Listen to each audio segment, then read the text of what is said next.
بنیادی سوال پیدا ہوتا ہے کہ گمراہ کون ہوتے ہیں، ہدایت کون پاتے ہیں؟ تو اللہ نے اسی آیت کے ٹکڑے میں ارشاد فرمایا وما یضل بہ الا الفاسقین، قرآن پڑھ کر گمراہ وہ ہوتے ہیں جن کے دل گنہگار ہیں۔ اور یہ آیت جو میں نے ابھی آپ کے سامنے تلاوت کی، سورہ بقرہ کی ابتدائی آیت، اس میں اللہ نے بیان فرمایا کہ قرآن ہدایت کن لوگوں کے لیے ہے، تو فرمایا ذالک الکتاب لا ریب فیہ، یہ کتاب وہ عظیم ترین کتاب ہے جس میں یقین ہی یقین ہے، شک کی کوئی گنجائش نہیں۔ اور اس کے بعد میں بیان فرمایا ھدی للمتقین، یہ کتاب پرہیزگاروں کے لیے ہدایت ہے۔ قرآن کی آیتیں ایک دوسرے سے بڑے گہرے طور پر مرتبط ہوتی ہیں، ایک دوسرے سے جڑی ہوتی ہیں۔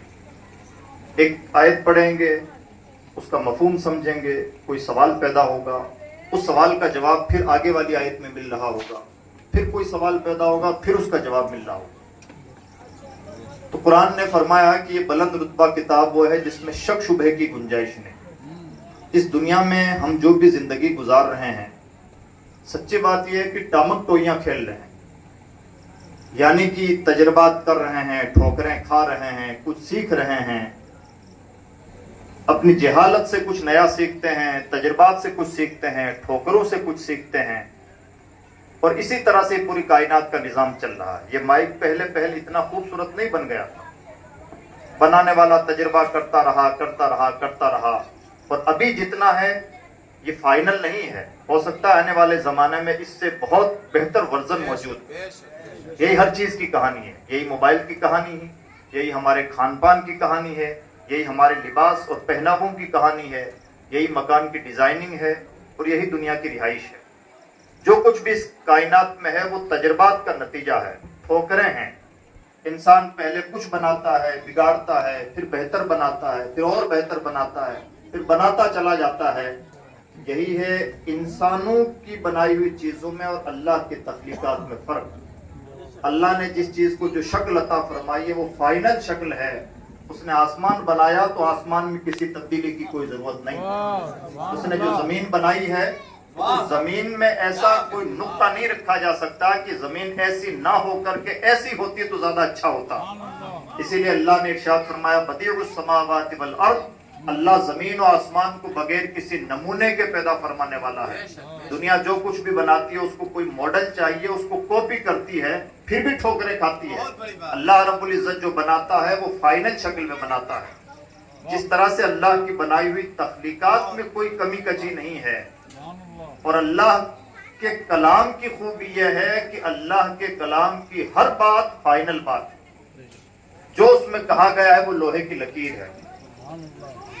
اب اللہ کی کتاب سے ہدایت کن کو ملتی ہے؟ اتنی عظیم کتاب کہ جہاں سب کچھ تجربات پر مشتمل ہے۔ آج ہم جو کھانے بنا رہے ہیں، شروع سے انسان اتنے اچھے کھانے نہیں بناتا تھا، انسان کام چلاتا تھا، پھر اور بہتر اور بہتر اور بہتر، اب نئی نئی ڈش متعارف ہو گئی ہیں اور ہوتی چلی جائیں گی۔ انسان اسی طرح سے تجربات کرتا رہتا ہے، سیکھتا رہتا ہے، لیکن اللہ کی کتاب میں کوئی بات تجربات پر مشتمل یا اندازوں پر مشتمل یا کوئی بھی بات گول مول کی بات نہیں ہے، بلکہ جو بھی اس کتاب میں کہا گیا سب فائنل باتیں ہیں۔ اتنی بڑی باتیں ہیں کہ ان سے بڑی بات کوئی نہیں ہو سکتی۔ یعنی قرآن نے جو کہہ دیا اس کا مطلب یہ ہے کہ اب اس کے آگے کچھ نہیں، قرآن نے جو کہہ دیا ہے فائنل۔ اتنی عظیم کتاب کسی کے پاس موجود ہو، لیکن اس کے باوجود بھی اس کتاب سے ہدایت ہر ایک کا مقدر نہیں۔ اس کتاب سے پھر بھی یعنی بتانا یہ ہے، ہم نے انسانوں کو سمجھا دیا کہ یہ سونا ہے، یہ پیتل ہے، لیکن پھر بھی دنیا پیتل کی طرف بھاگتی چلی جائے گی۔ بہت کم خوش نصیب ہوں گے جن کے مقدر میں پھر بھی سونا ہے۔ اہمیت سمجھا دیے جانے کے باوجود، قدر و منزلت بتا دینے کے باوجود بھی ہر ایک سونے کی طرف مائل نہیں ہو پاتا۔ ہر ایک کے مقدر میں سچی بات یہ ہے کہ سونا ہوتا ہی نہیں۔ اتنی عظیم کتاب کے باوجود بھی اس سے ہدایت کون حاصل کر پاتے ہیں؟ سب نہیں، ھدی للمتقین۔ اہمیت کا عالم یہ ہے کہ جو کچھ کہتی ہے کتاب سب فائنل، یعنی شک شبہوں کے بیچ میں فائنل باتیں، تجربہ کرنے اور ٹھوکریں کھانے والوں کے بیچ میں فائنل بات کرنے والی کتاب۔ اور اس کتاب سے بھی فائدہ ہر ایک حاصل نہیں کر پاتا، وہی حاصل کر پاتے ہیں جن کے دل کے برتن صاف ستھرے ہیں، جن کا دل پاکیزہ ہے، اب سوال پھر یہ پیدا ہوا کہ پروردگار ایسے لوگ ہیں کون؟ تو قرآن نے 5 لوگوں کا تذکرہ کیا۔ 5 لوگ وہ ہیں جو پرہیزگار ہیں، یعنی 5 لوگ وہ ہیں جنہیں قرآن سے ہدایت ملتی ہے، ورنہ سچی بات تو یہ ہے کہ قرآن کی تلاوتیں ہوتی ہیں، گلے سے نیچے نہیں اترتا۔ حدیث پاک میں نشاندہی فرمائی گئی کہ بہت کچھ لوگ ایسے ہیں قرآن پاک کی ایسے تلاوت کریں گے کہ تم اپنی تلاوتوں اور عبادتوں کو ان کے سامنے ہیج سمجھو گے، لیکن قرآن ان کے حلقوم سے نیچے نہ اترے گا۔ تو اس طرح سے اللہ کی کتاب سے ہدایت انہی کو ملتی ہے جو پرہیزگار۔ اور پرہیزگار کون لوگ؟ 5 نشانیاں۔ پہلی نشانی الذین یؤمنون بالغیب، جو ایمان بالغیب رکھتے ہیں، بنا دیکھے مانتے ہیں۔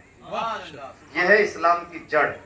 یہ 5 خوبیوں میں صرف پہلی خوبی نہیں ہے، بلکہ سچی بات تو یہ ہے کہ اسلام کی پریکٹیکل شکل ہی یہی ہے۔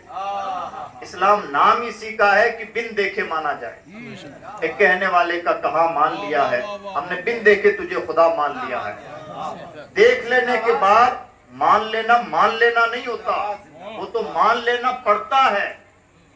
مان لینا یہ ہے، ایمان یہ ہے کہ بنا دیکھے آنکھیں بند جو کہہ دیا گیا وہ فائنل۔ یہ ہے اسلام کی خوبی، اور جس نے اسلام کو اس خوبی سے سمجھنے کی کوشش کی وہ صدیق اکبر بنتے ہیں۔ جہاں عالم یہ ہے جو نبی کا کہا سب فائنل۔ یہاں عقل نہیں لڑائی جائے گی کہ ایک رات میں اتنا لمبا سفر معراج پہ کون جاتا ہے۔ معراج کی بات تو دور کی بات، مسجد حرام سے مسجد اقصی اہل کفر کی نگاہ تو یہیں تک تھی، باقی تو آسمانوں کی سیر تک تو ان کا گمان بھی نہ پہنچتا تھا۔ ان کے لیے تو یہی بڑا مسئلہ تھا کہ ایک رات میں کوئی 2 مہینے کی دوری پہ جائے اور لوٹ کے آ جائے، ایسا کیسے ہو سکتا ہے؟ لیکن ابو بکر کے لیے یہ تو کوئی سوال ہی نہیں۔ اگر وہ یہ کہتے ہیں کہ ہم نے جنت و جہنم کو بھی دیکھا ہے، خدا سے بھی ملاقات کی ہے، تو چونکہ وہ کہتے ہیں تو سچ ہی کہتے ہیں۔ یہ ہے صدیقیت۔ اب سے پہلے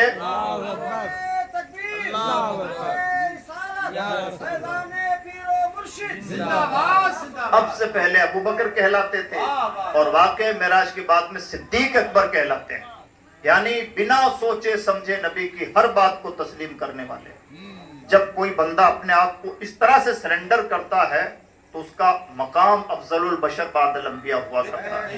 یہ اسلام کی بنیادی خوبی ہے۔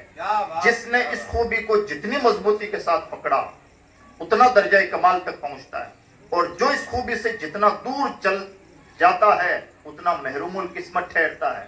یہ علماء گواہی دیں گے، اگر آخری وقت میں کوئی کلمہ پڑھے تو کئی بار اس کا کلمہ بھی نہیں مانا جاتا۔ کیوں؟ اس لیے کہ موت کے فرشتے نظر آنے لگتے ہیں۔ اب جب سب کچھ نظر آنے لگا ہے، آنکھیں ڈبڈبانے لگی ہیں، آنکھیں ایک جگہ ٹھہر گئی ہیں اور موت کے فرشتوں کو دیکھ لیا ہے، اس وقت کا کلمہ نہیں مانا جاتا۔ کیوں؟ یہ ایمان بالغیب نہیں ہے، ایمان بالمشاہدہ ہے۔ آپ نے دیکھ لیا ہے، اب مان رہے ہیں، اس کو ایمان نہیں کہا جاتا تھا۔ ایمان کا مطلب ہے دل سے مان لینا، اسلام کا مطلب ہے ظاہر کی فرما برداری کرنا، ایمان کا مطلب ہے دل سے ماننا، اور ایمان میں بھی جو ایمان بالغیب ہوتا ہے وہی درجہ کمال کا ہے۔ ہم نے نہیں دیکھا کہ جنت کیا چیز ہے، لیکن آج بھی تمنا کرتے ہیں، دعائیں کرتے ہیں، بھیک مانگتے ہیں۔ ہم نہیں جانتے کہ جہنم کا عذاب کیا ہے، ایک شخصیت نے کہا ہے، پناہ مانگ رہے ہیں، یہی ہے ایمان بالغیب۔ انہوں نے کہہ دیا کہ حضرت آدم علیہ السلام سے لے کے عیسیٰ علیہ السلام تک اس طرح سے پیغمبران نظام تشریف لائے، یہ آسمانی کتابیں رہیں، یہ میدان محشر کا نقشہ ہوگا، جو انہوں نے کہہ دیا سب کے آگے سرنڈر ہیں، یہی ہے ایمان بالغیب۔ اور یہ جتنا مضبوط، جتنا زیادہ مضبوط، اتنا زیادہ مرتبے سوا۔ اس کو ایک بہت اچھی مثال سے ایکسپلین کیا زبیدہ خاتون اور بہلول دانا نے۔ بہلول دانا دیوانگی کے عالم میں مٹی کے گھروندے بنا کے بیچ رہے تھے اور کہہ رہے تھے کہ جنت ہے۔ زبیدہ خاتون نے اسے خرید لیا، اس نقطہ نظر سے خریدا کہ اللہ کا بندہ کہہ رہا تو ٹھیک ہی کہہ رہا۔ ہارون رشید کو یہ بات سمجھ میں نہ آئی کہ ایسا کیسے ہو سکتا ہے۔ ہارون رشید نے خواب میں دیکھا کہ زبیدہ جنت میں ہوں، اور ایک محل پر لکھا ہوا ہے زبیدہ کا نام، اور میں اس میں داخلہ چاہتا ہوں، لیکن مجھے روک دیا گیا اور کہا گیا کہ یہ تمہاری بیوی کا محل ضرور ہے، لیکن یہاں معاملات سب کے الگ الگ ہوتے ہیں. یہ آخرت کا معاملہ ہے. یہاں زبیدہ کا مطلب صرف زبیدہ ہوتا ہے, ہارون رشید نہیں. اس لیے ہارون رشید کو بات سمجھ میں آئی. کہانی یہ بات سمجھ میں آئی کہ کل زبیدہ نے جو بہلول دانا سے محل خریدا تھا وہی محل تھا. اب دوسرے دن پھر اللہ کے بندے بڑے امتحان بھی لیتے ہیں, اور ان امتحانات سے گزرنا چاہیے اور ان کے لیے تیار رہنا چاہیے. بہلول دانا بظاہر تو ایک مجنون دیوانے ہوا کرتے تھے, لیکن دیوانے نہیں تھے, وہ سچ مچ دانا تھے.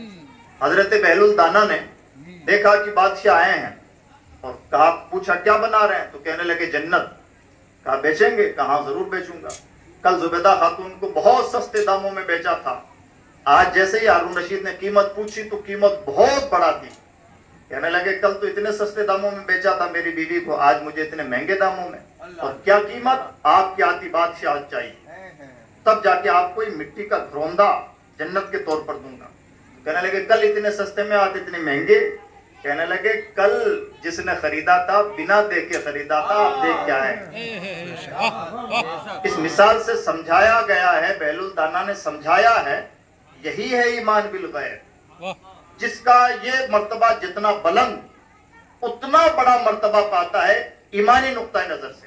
اور شان میں حضرت صدیق اکبر کا کوئی جواب نہیں. حضرت سیدنا فاروق اعظم نے مشورہ دیا کہ اللہ کی کتاب قرآن مجید کو جمع کر دیا جائے, ورنہ اندیشہ ہے کہ اللہ کی کتاب منتشر ہو جائے. حضرت صدیق اکبر کہتے ہیں جو کام رسول اللہ نے نہیں کیا میں نہیں کرتا. حضرت سیدنا عمر فاروق اعظم نے کافی اصرار کیا لیکن نہ مانے. آخرکار اللہ رب العزت نے انہیں الہام فرمایا اور حضرت صدیق اکبر کا دل ایک بات پر مطمئن ہو گیا. تو دوسرے دن حضرت فاروق اعظم کو طلب کرتے ہیں اور کہتے ہیں تم جو مشورہ دے رہے تھے, چونکہ اللہ نے میرے دل کو اس مشورے پر مطمئن فرما دیا ہے, اس لیے اب میں اللہ کے اطمینان فرما دینے کی وجہ سے آپ کے مشورے پر عمل کرتا ہوں اور اللہ کی کتاب کو یکجا کرتا ہوں. ورنہ سچی بات یہ ہے کہ ان کا ایک ہی نقطۂ نظر تھا, جو کام رسول اللہ نے نہیں کیا میں نہیں کرتا. اور اس کی بہترین مثال جیش اسامہ ہے. حضرت حضور نبی اکرم صلی اللہ علیہ وسلم کا انتقال ہوا. حضور نے ایک لشکر روانہ فرما رہے تھے. لشکر روانہ ہو نہیں پایا تھا, اس سے پہلے حضور وصال فرما گئے. حضرت زید ابن اسامہ رضی اللہ تعالیٰ عنہ جو 18 سال کے نوجوان تھے, اس لشکر کے کمانڈر ہوا کرتے تھے. حضور نبی اکرم صلی اللہ علیہ وسلم وصال فرما گئے. اس کے بعد میں حضرت سیدنا ابوبکر صدیق رضی اللہ تعالیٰ عنہ کو امیر المومنین منتخب کیا گیا. اب یہ مسئلہ چھڑا کہ لشکر اسامہ کو روانہ کیا جائے یا نہ کیا جائے, اور دوسرے کچھ اور مسائل کریٹ ہو گئے. جیسے ایک طبقہ کھڑا ہو گیا اور کہنے لگا کہ جب محمد ہی نہیں ہے تو ہم مسلمان کیوں رہیں, یعنی مرتد ہو گئے. ایک طبقہ کھڑا ہو گیا اور کہنے لگے کہ زکوٰۃ جو ہے وہ ٹیکس ہے, ہم ٹیکس نہیں دینے کے لیے تیار نہیں. اور ایک طبقہ کھڑا ہو گیا جو کہنے لگا کہ محمد کے بعد معاذ اللہ ہم نبی ہیں. تو یہ 3 نئے مسائل پیدا ہو گئے. اور ایک لشکر جو حضور روانہ فرما رہے تھے اور روانہ ہونے سے پہلے حضور وصال فرما گئے تھے, وہ مسئلہ اپنی جگہ تھا. تو ایک لشکر 4 حصوں میں ڈیوائیڈ ہونے کی نوبت آ گئی. حضرت ابوبکر صدیق نے اسی لشکر اسلام کو 4 حصوں میں ڈیوائیڈ کیا. لوگوں نے کافی مشورہ دیا, بطور خاص صحابہ کرام نے بالاسرار یہ مشورہ دیا کہ ایسا کیا جائے کہ ابھی تک حضور کی وجہ سے ہمارا بھرم باقی تھا, لیکن جب حضور وصال فرما گئے ہیں تو ہمارا بھرم بچا رہنا بہت زیادہ ضروری ہے.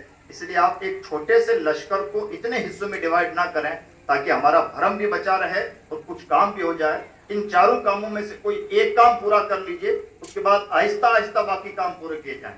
حضرت ابوبکر صدیق کا جواب یہ تھا, حضور کے زمانے میں اگر اونٹ کی نکیل بھی کوئی زکوٰۃ کے طور پر دیتا تھا اور اب مجھے نہیں دے گا تو میں اس سے قتال کروں گا. دوسرا, حضور کے انتقال کے بعد جنہوں نے نبوت کا دعویٰ کیا ہے انہیں انجام تک بہرحال پہنچایا جائے گا. حضور کی ختم نبوت پر کوئی چوٹ برداشت نہیں کی جائے گی. اور تیسرا یہ کہ جو اسلام سے پھر گئے ہیں انہیں اہل اسلام کی تلواریں شمشیریں ہی سیدھا کر سکتی ہیں اور انہیں پہلے انجام تک پہنچایا جائے گا.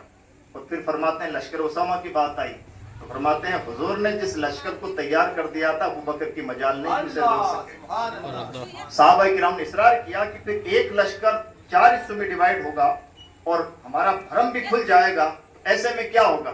حضرت ابوبکر صدیق کا جواب یہ تھا, اگر مدینے کے بچوں اور عورتوں کے ران کو جنگل کے درندے بھی نوچ کے لے جائیں تو گوارا ہے, لیکن جس لشکر کو حضور روانہ فرما رہے تھے اسے روکا نہیں جائے گا. یہ حضرت ابوبکر صدیق کا جواب تھا. اور حضرت ابوبکر صدیق نے ایسا ہی کیا.